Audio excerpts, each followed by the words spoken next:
Hello and welcome back to Logan Sounds Off. Today on my podcast, I'm going to be reviewing the studio album Slap by Chumbawamba. Now, okay, that came out really wrong. Chumbawamba. Anyways, moving on. The album review's going great already.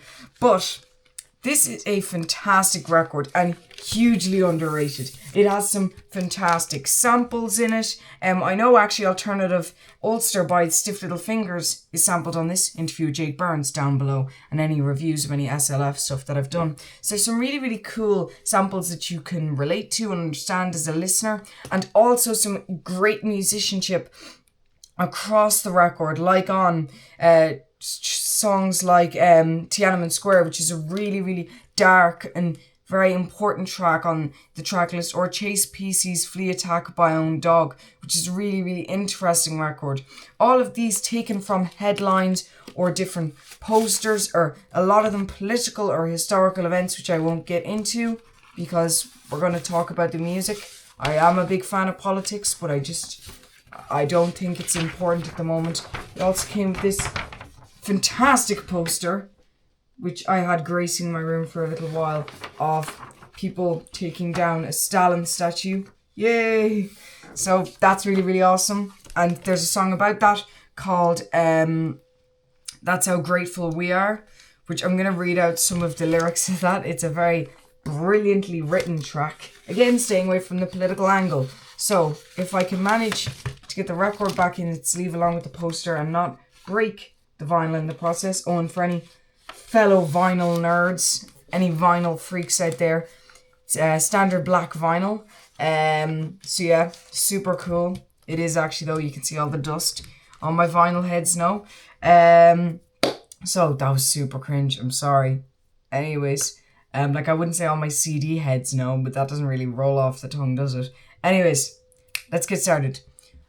Is it Ulrich, or Ulrich? I'm not sure how to pronounce the opening track, but the opening track here is this fantastic kind of very experimental track with a lot of brass samples and a lot of prominent bass, that it makes it very kind of, has a bit of a bounce to it. You really get into the record quickly with this track, and it also shows the different experimental sides of Chumbawamba. You really get to know them quite quickly with this track. Even though it's really odd and not a personal favourite, I do think it is a very important track on this particular record, and the opening verse is really interesting. It's, you sometimes wonder, and you sometimes wonder, 10,000 Deutschmarks to hand me over. Oh, you sometimes wonder, and you sometimes wonder, you can make a living sometimes wondering.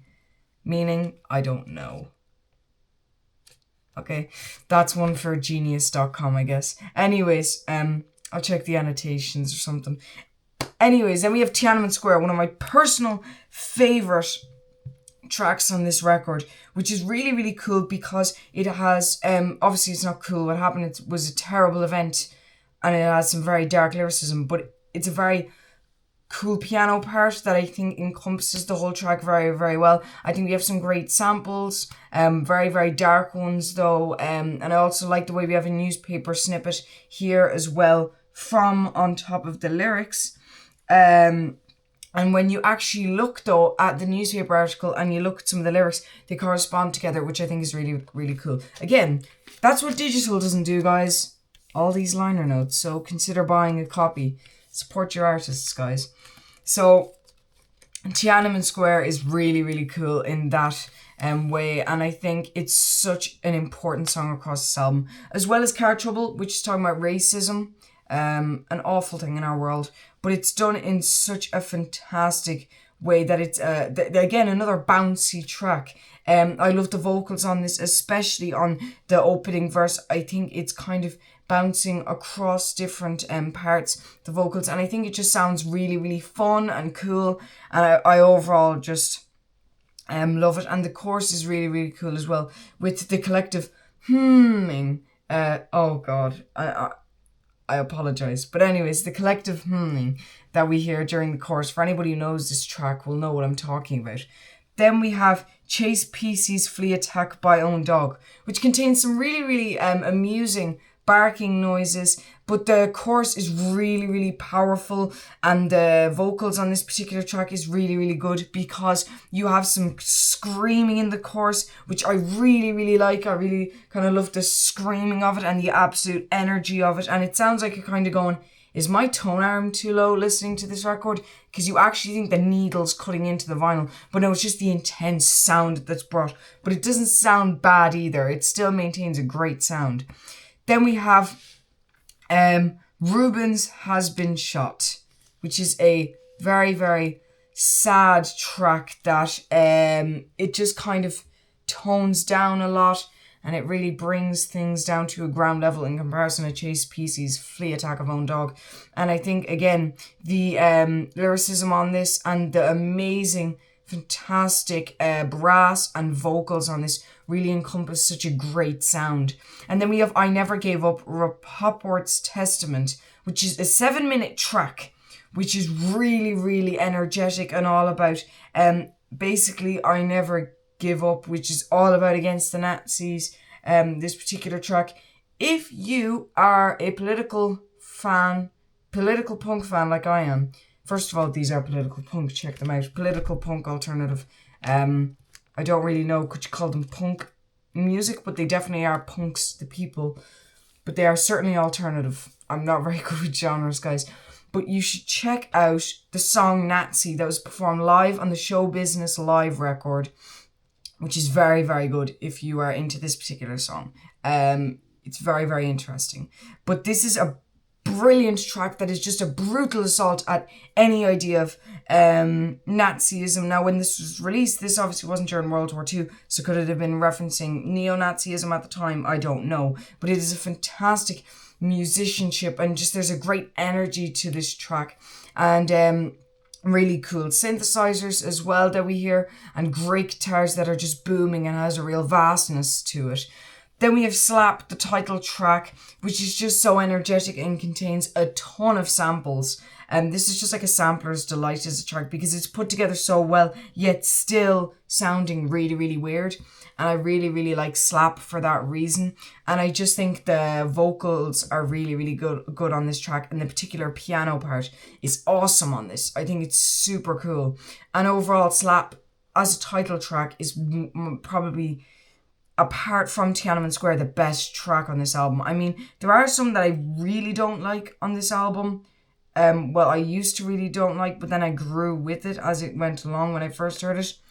But now there's some tracks in this album that I recognize, even though I've listened to them like 100 times. They're still amazing. Like Ulrike, I didn't really enjoy that at the start of the opening track. I don't really know the proper name. I can't really pronounce it, but I didn't particularly like that at the start. Or Meinhof, I think I'm pronouncing that incorrectly as well. I didn't particularly enjoy that, but I still thought, now looking back on them, they're really good tracks. And songs like Slap Though and Tiananmen Square that I immediately got into, and Chase Pesey's Flea Attack by Own Dog and Car Trouble, I still am a massive fan of them. That all the songs really grow with you. And then we have That's How Grateful We Are. And I'm actually going to read a couple of the lyrics from this because it's amazing lyricism. Working in a forge, black lungs, burned skin, calluses arched back, hammering, Stalin watching over us, expletive.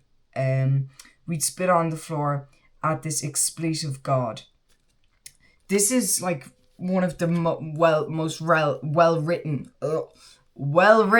tracks on this record, by far. I think it beats some of them out by a lot, but it doesn't take away from any of the other tracks because they're all equal and they're all quirky in their own way and amazing in their own way. But this one just stuns with lyricism, and I really, really love it, especially as a closer. Apart from Meinhof, this is a super energetic and aggressive and abrasive track against, again, Stalin. And actually, basically, they knocked down this massive Stalin, I believe, this bronze statue, pink marble, built to last. It was meant to last for a long time, but they took it down with the message to the great Stalin from the all that remained, was his boots, and what they wrote in it was, to the great Stalin from the grateful Hungarian people. So ergo, that's how grateful we are. And there's your poster. I didn't really stay away from the political aspect of this record. But anyways, it's Logan Sounds Off, so I guess I get to bend the rules every so often. It is kind of my podcast and YouTube channel. So what are we thinking? I'm thinking a solid 5 stars on this. One of the best records ever recorded. One of the most underrated. One of my favourite records in my collection of all time. That I definitely think you should check out. I don't think there's that much more to it. So, before you go though, if you do watch the channel, subscribe. If you like the video, show that you like it. Like it please. It does help out a ton. Even though you may not see the impact it has, it really does. If you have something to say, maybe Slap's one of your favourite albums, maybe it's your favourite album, maybe you think it's the worst thing to ever grace the planet, let me know. If you do think it's the worst, I'd be quite surprised. It's quite a great album. I might have to test your music knowledge a little bit on that one. But overall, Slap, great album. Follow me on socials for 60-second reviews. I'll tell you when I'm doing interviews and album reviews. And all interviews here, check them out. It's a whole community, guys. Please do join and please do support. It means a lot. Check out the website www.logansoundsoff.com. Thank you so much for watching and I shall see you in the next one. Goodbye.